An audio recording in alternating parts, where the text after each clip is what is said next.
اس نے باتوں میں دھیان نہیں رکھا تھا اور بھٹک گئی تھی۔ اب کیا کروں؟ وہ بڑبڑائی۔ گاڑی اس وقت بلند ٹیلا نما جگہ پر رکی ہوئی تھی۔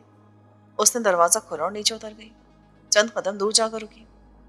میں بھی اس کے پیچھے لپکا۔ سرد ہوا کے تھپیڑوں نے چند ہی لمحوں میں بدن کو سن کر دیا تھا۔ ہم ایک پہاڑی نما ٹیلے پر کھڑے تھے جس کے درمیان میں سے راستہ گزرتا تھا اور اسے 2 برابر گنبدوں میں تقسیم کرتا تھا۔ ہوا کم و بیش 20 کلومیٹر فی گھنٹہ کی رفتار سے گزر رہی تھی۔ دریا کی طرف سے آنے کی بدولت ہوا بے حد ٹھنڈی تھی۔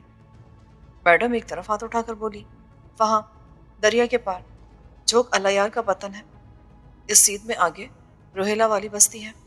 اس طرف بمشکل 5-7 کلومیٹر کے فاصلے پر خان گڑھ واقع ہے۔ ہم نے اسی طرف جانا ہے، مگر پہلے پیرو ماچی کے ڈیرے پر جانا ضروری ہے۔ مجھے اب سمجھ نہیں آ رہی کہ وہ ادھر ہے یا ادھر، بھول گئی ہوں میں نے دریا کی جانب نظر دوڑائی۔ اندھیرے کی گود میں ایک بل کھاتی سفید لکیر دکھائی دے رہی تھی۔ ٹیڑھے میڑھے کناروں والا گھنے جنگل پر مشتمل ایک جزیرہ بھی دکھائی دے رہا تھا۔ میرے اور جنگل کے بیچ ایک بڑی سی جھیل حائل تھی۔ اسے مقامی زبان میں ڈھنڈ کہا جاتا ہے۔ شکاری ایسی جگہوں پر جال لگا کر مچھلیاں پکڑتے تھے۔ میرے جسم پر کپ کپی طاری ہونے لگی۔ میڈم، گاڑی میں چلیں، سردی بہت ہے۔ پہلے تو تمہیں سردی نہیں لگ رہی تھی، تب تو تم چھتے پلانگتے پھرے تھے۔ تب میں ایکشن میں تھا نا، ابھی بھی ہم حالت جنگ میں ہیں۔ وہ میری طرف پشت کر کے کھڑی ہو گئی اور ادھر دیکھنے لگی جدھر سے ہم آئے تھے۔ پھر تیزی سے گاڑی کی طرف بڑھی۔ شاید اسے منزل کا کوئی کلو مل گیا تھا۔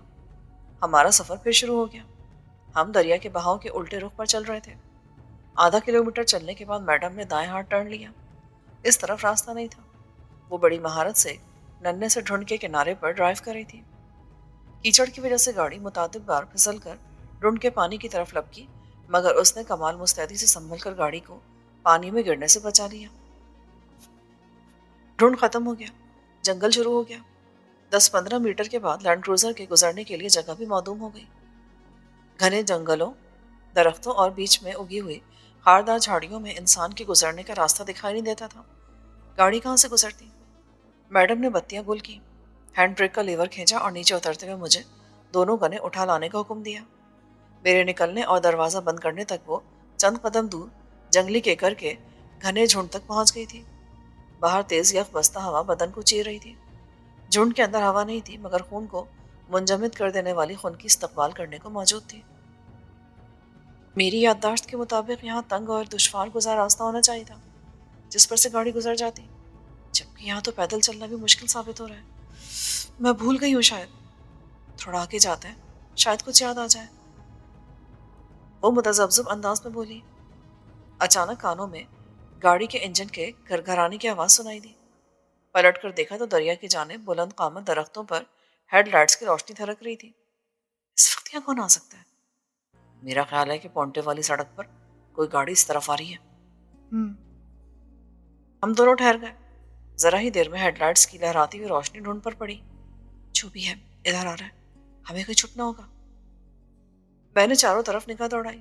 بائیں جانب 20 قدم دور گھنی جھاڑیاں دکھائی دی۔ چھپنے کے لیے نہایت موزوں جگہ تھی۔ میں نے میڈم کو بتایا۔ اس نے جست بھری اور ننھے سے گڑھے کو بول کرتی ہوئی اس طرف بھاگی۔ میں نے تقلید کی۔ کانٹوں کی بدولت جھاڑیوں تک پہنچنا محال تھا۔ جیسے تیسے پہنچے۔ میں نے میڈم کا ہاتھ پکڑ کر روک دیا۔ مجھے پہلے جانے دیجیے، ہو سکتا ہے جھاڑیوں میں کوئی سانپ یا جنگلی جانور چھپا ہو۔ فضول باتیں مت کرو، میرے پیچھے آؤ۔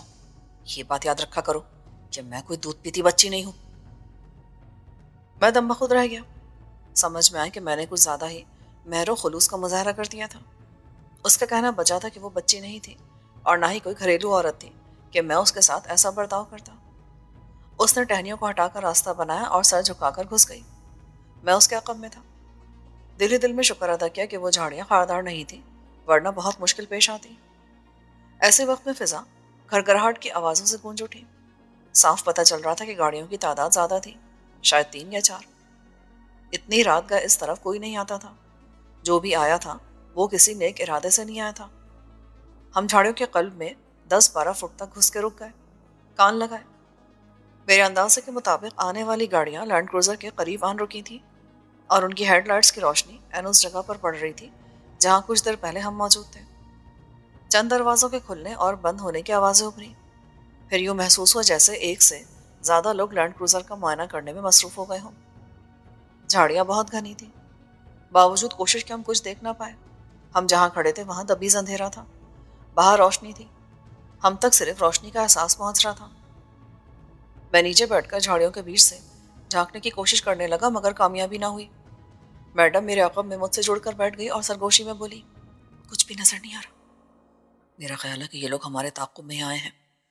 نہیں، وہ پورے وثوق سے بولی، ہاں یہ ہو سکتا ہے کہ فائرنگ کی آواز سن کر کسی نے پولیس کو مطلع کر دیا ہو اور پولیس ادھر آن نکلی ہو۔ نہیں میڈم، اگر ایسا ہوتا تو یہ لوگ بڈھے کے مکان تک آتے، ادھر تک ہمارا پیچھا نہ کرتے، کیونکہ انہوں نے ہمیں اس طرف آتے نہیں دیکھا ہوگا۔ ہم فائرنگ کے بعد کچھ دیر تک دتے ماچھی سے پوچھ گچھ کرتے رہے تھے، اور سڑک پر آنے تک ہم نے کسی گاڑی کی آواز نہیں سنی تھی۔ پھر کس طرح ان لوگوں نے اتنے کم وقت میں مکان کا جائزہ لے لیا؟ یہ بھی طے کر لیا کہ ہم اس طرف آئے ہیں اور ہمارے یہاں رکنے کے چند ہی لمحوں بعد یہاں پہنچ گئے۔ نہیں، ایسا عملی طور پر ناممکن ہے۔ ہو سکتا ہے کہ ایسا ہی ہوا ہو، مگر یہ ہماری پولیس ہے، واردات کے دوسرے دن موقع ملاحظہ کرنے پہنچتی ہے، مجرموں تک کبھی نہیں پہنچتی، مجرم اس تک پہنچتا ہے۔ تم ٹھیک کہتے ہو، پیرو ماچھی بھی نہیں ہو سکتا، کیونکہ وہ دریا پار گیا ہوا ہے، ویسے بھی اس کی آدھی سے زیادہ نفری ہلاک ہو گئی ہے۔ دتے ماچھی کے بعد اس کے پاس 2 آدمی بچے ہیں، جبکہ یہ زیادہ لوگ معلوم ہوتے ہیں۔ تو پھر کون لوگ ہو سکتے ہیں یہ؟ میں کچھ کہنا ہی چاہتا تھا کہ میرے کانوں میں ایک پارٹدار آواز پڑی، اوئے ادھر دیکھ، کوئی جھنگی میں نہ چھپا ہوا۔ ایک اور بھاری بھرکم آواز گونجی، گاڑی تو ایک دم فرسٹ کلاس ہے چودھری، لگتا ہے کوئی امیر جوڑا ہنی مون پر نکلا ہے۔ اسے جواب میں ایک شاندار گالی سے نوازا گیا، اوے بھوتنی دے، یہ تیرے باپ کی سیرگاہ کیا؟ دیکھو کسی کو زبردستی نہ لایا گیا ہو۔ وہ شخص بولا جسے گاڑی کی تلاشی لینے کا حکم ملا تھا، چودھری صاحب گاڑی تو بالکل خالی ہے، لیکن پتہ چلتا ہے کہ کوئی ابھی یہاں سے نکلا ہے۔ کیوں؟ کیا یہ بات گاڑی کے میٹر پر لکھی ہوئی ہے؟ نہ چودھری صاحب، انجن گرم ہے اور اندر گرمی بھی ہے، کسی نے تھوڑی دیر پہلے انجن اور ہیٹر کو بند کیا ہے، شاید ہمارے ڈر سے نکل بھاگا۔ ہاں بھائی، اوے غضنفر، سن رہے ہو نا کالو خان کی بات؟ اس کے ڈر سے کوئی اپنی نئی نکور 4 ویل جیپ جنگل میں چھوڑ کے بھاگ دیا۔ ہشکے بھائی ہشکے۔ چند آدمیوں کا ملا جلا قہقہا گونجا۔ جدھر ہم چھپنے سے پیشتر کھڑے تھے ادھر ایک غیر معمولی فریکوینسی والی تیز آواز ابھری، سر ادھر تو کوئی نہیں ہے، میں نے سارا جھنڈ کھنگال مارا ہے۔ وہ جھوٹ بول رہا تھا، کوئی بھی اتنے مختصر وقت میں جھنڈ کے 1/4 حصے کا بھی جائزہ نہیں لے سکتا۔ وہ شاید نہ دکھائی دینے والے جنگلی جانوروں سے ڈر گیا تھا یا کانٹوں کے خوف میں مبتلا ہو کر جھوٹ بول رہا تھا، اپنی جان چھڑا گیا تھا۔ پھر اسے ان گھنی جھاڑیوں کو دیکھنے کا حکم صادر ہوا جہاں ہم چھپے بیٹھے تھے۔ اس کے قدموں کی آہٹ قریب ہوئی، اس نے ایک جگہ کھڑے ہو کر ارد گرد دیکھا، کچھ دکھائی نہیں دیا۔ وہ اگر جھاڑیوں کے اندر بھی گھس آتا تب بھی اسے ہم نظر نہ آتے۔ اس نے حکم دہندہ چودھری کو مطمئن کرنا تھا، سو کر دیا اور لینڈ کروزر والوں کو کوستا ہوا لوٹ گیا۔ اسے چودھری نے ڈانٹا ڈپٹا اور سخت سوس کہا۔ پھر اس نے چند اور لوگوں کو ہماری تلاش پر روانہ کیا۔ کئی منٹ گزر گئے، تلاش کرنے والے اس جنگی کے قریب بھی آئے جس میں ہم سانس روکے بیٹھے تھے، اور ٹارچوں کی مدد سے جھاڑیوں کے بیچ جھانکتے رہے۔ ٹارچ کی تیز روشنی بے ترتیب جھاڑیوں کے بیچ سے چھنتی ہوئی ہم تک پہنچی، مگر میری توقع کے مطابق وہ لوگ ہماری موجودگی کو بھانپ لینے میں ناکام رہے۔ پھر قدرے بلند آواز میں ہمیں متوجہ کرنے کی کوشش کی گئی، کوئی ہے؟ کس کی گاڑی ہے یہ؟ اگر گاڑی کا مالک سن رہا ہے تو فوراً اپنی گاڑی کے پاس آ جائے۔ مجھے میڈم کی سانسوں کی دھیمی دھیمی آواز سنائی دے رہی تھی، اس نے اپنے جسم کا آدھا بوجھ بھی مجھ پر ڈال رکھا تھا۔ مجھے تو یہ شاید پولیس والے لگتے ہیں، شاید۔ میں نے جواباً سرگوشی کی۔ ایسے میں ایک دروازہ کھلا، بند ہوا اور ہماری لینڈ کروزر کے انجن کے سٹارٹ ہونے کی آواز آئی۔ چونکہ آنے والوں نے اپنی گاڑیوں کے انجن سٹارٹ کر رکھے تھے، اس لیے ہمیں فوراً پتہ چل گیا کہ انہوں نے ہماری گاڑی سٹارٹ کی ہے۔ یہ کیا؟ ان لوگوں نے ہماری گاڑی کیوں سٹارٹ کر دی؟ تو کیا آپ گاڑی کی چابی گاڑی میں چھوڑ آئی تھی؟ ہاں، مجھ سے غلطی ہو گئی۔ ایک بھرائی ہوئی کرفت آواز سنائی دی، امانت تم اسی گاڑی میں ہمارے پیچھے پیچھے چلے آؤ۔ نہیں، بلکہ ہمارے درمیان میں چلو، واپسی پر اسے تھانے لے چلیں گے، جس کی ہوگی آ کر لے جائے گا۔ صاحب یہ جیپ تو کسی بڑے آدمی کی لگتی ہے، یہ نہ ہو کہ لینے کے دینے پڑ جائیں۔ اور بکواس نہ کر، بڑا آدمی اس وقت جنگل میں اپنی زوجہ محترمہ کو ڈانس کی ٹریننگ دلوانے لائے گا؟ ابے بھوتنی دے، مجھے تو لگتا ہے پیرو گینگ اسے شہر سے چوری کر کے لایا ہے۔ یاد رکھو کہ ہم نے اس گاڑی کو بڑی مشکل سے خطرناک ڈاکو سے چھینا ہے۔ پر چوری صاحب وہ زیادہ ٹر نہ کر، جو کہہ رہا ہوں وہ کر، وقت کم ہے، یہ نہ ہو کہ پیرو گینگ فرار ہونے میں کامیاب ہو جائے اور ڈی ایس پی صاحب ہماری کال کھچوا دیں۔ چودھری نے اسے بری طرح ڈانٹ دیا۔ ایک ساتھ کئی دروازے بند ہوئے اور آن کی آن میں کسی سخت مزاج ڈی ایس پی صاحب کے اختیاراتی پلاس سے اپنی کھال بچانے والے ہماری گاڑی لے کر چلتے بنے۔ اب کیا ہوگا؟ میڈم گھبرا کر بولی۔ میرے پاس اس سوال کا جواب نہیں تھا۔ ہم دونوں آگے پیچھے چلتے ہوئے جنگی سے باہر نکلے۔ جنگی میں سردی زیادہ تھی، تبھی ہم دونوں ہاتھ رگڑ کر ہاتھوں کو حرارت پہنچا رہے تھے۔ میدان صاف ہو چکا تھا۔ وہ ڈھلان خالی تھی جس پر میڈم نے گاڑی کھڑی کی تھی۔ کوئی 1 فرلانگ کے فاصلے پر ڈھونڈ کی دوسری جانب گاڑیوں کی ایک قطار جاتی دکھائی دے رہی تھی۔ ان کی ٹیل لائٹس دیکھ کر پتہ چلتا تھا کہ ہماری گاڑی سمیت ان کی تعداد 6 تھی۔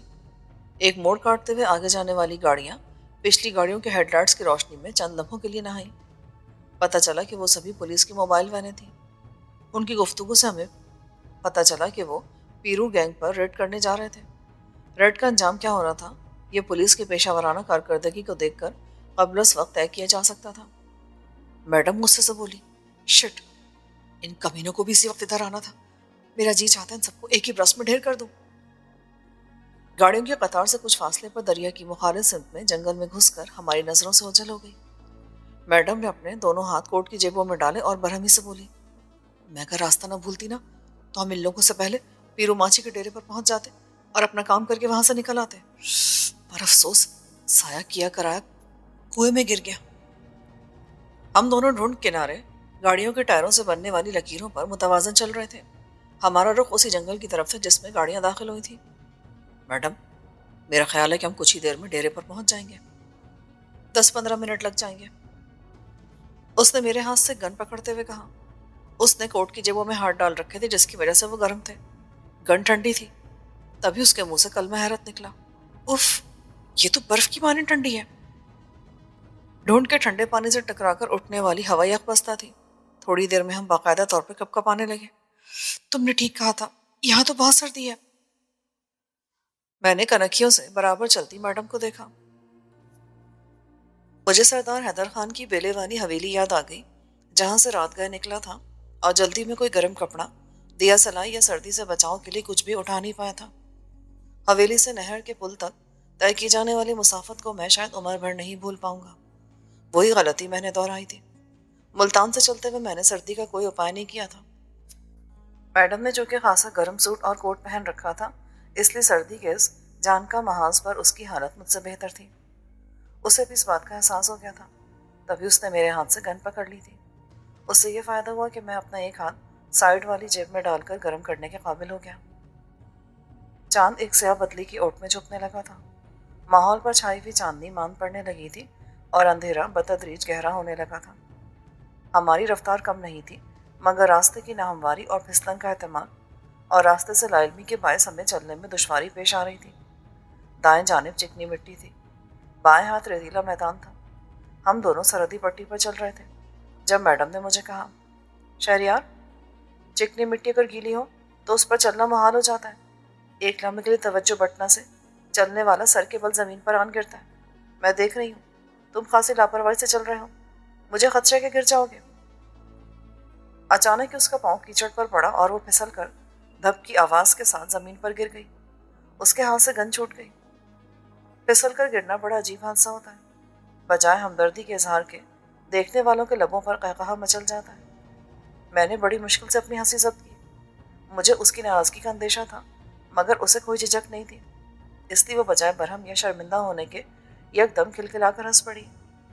اس پر گزشتہ طویل دورانیے سے گہری سوگواریت طاری تھی جس سے اس نے آخر کار نجات حاصل کر لی تھی۔ میں اسے اٹھانے کے لیے آگے بڑھا۔ اس نے ہاتھ اٹھا کر روک دیا اور جلدی سے اٹھ کھڑی ہوئی۔ میڈم، چوٹ تو نہیں لگی؟ نہیں۔ آپ ہنس کیوں نہیں ہیں؟ اصولاً تو تمہیں ایسا کرنا چاہیے تھا، تم نے نہیں کیا تو میں نے سوچا میں کر لوں، کسی ایک کو تو ہنسنا چاہیے نا۔ وہ اپنے کیچڑ میں لتڑے ہوئے ہاتھوں کو پھیلا کر دیکھنے لگی۔ کولہوں کے بل گرنے کی وجہ سے پینٹ کا عقبی حصہ بھی کیچڑ زدہ ہو گیا تھا۔ اپنے آپ کا جائزہ لینے کے بعد وہ بولی، سوٹ کا تو ستیہ ناس ہو گیا۔ خیر، تنبیہ تمہیں کر رہی تھی، گر خود گئی۔ ایسا بھی ہوتا ہے ویسے، چلو۔ میں نے اس کی گن اٹھا کر کندھے سے لٹکا لی اور چل پڑا۔ وہ جاگنگ کے سے انداز میں دوڑتی ہوئی میرے برابر پہنچی اور بولی، ہم تھوڑی دیر میں پیرو ماچی کے ڈیرے پر پہنچ جائیں گے، جہاں پولیس کی بڑی نفری ہمارے استقبال کے لیے موجود ہوگی۔ کیا تم نے یہ سوچا کہ ہم ان سے اپنی گاڑی کس طرح حاصل کریں گے؟ آپ بہتر جانتی ہیں۔ اس نے منہ بنا کر مجھے دیکھا اور ایک ذرا توقف کے بعد تفکر آمیز لہجے میں بولی، ہمارے پاس یہاں موجودگی کا جواز نہیں ہے، کوئی معقول سا جھوٹ تراشو ورنہ وہ ہمیں گاڑی نہیں دیں گے۔ یہ بھی بڑی مصیبت ہے کہ یہاں سگنلز بھی نہیں ہیں، جس کی وجہ سے فون پر کسی سے رابطہ بھی نہیں کیا جا سکتا۔ وہ درست کہہ رہی تھی۔ دتے ماچی کی بہم پہنچائی ہوئی معلومات کے مطابق ڈیرے پر صرف ایک آدمی موجود تھا۔ اب اس تک رسائی ممکن نہیں رہی تھی کیونکہ پولیس ہمیں اپنے حصار کے اندر نہیں جانے دے گی۔ اگر ہم چھپ چھپا کر ڈیرے میں داخل ہونے میں کامیاب ہو بھی جاتے تو پھر ہمیں پولیس کی اندھا دھند فائرنگ میں باہر نکلنے کا موقع نہیں ملنا تھا۔ ایسی حالت میں بہتر یہی تھا کہ ہم اپنی گاڑی کی فکر کرتے۔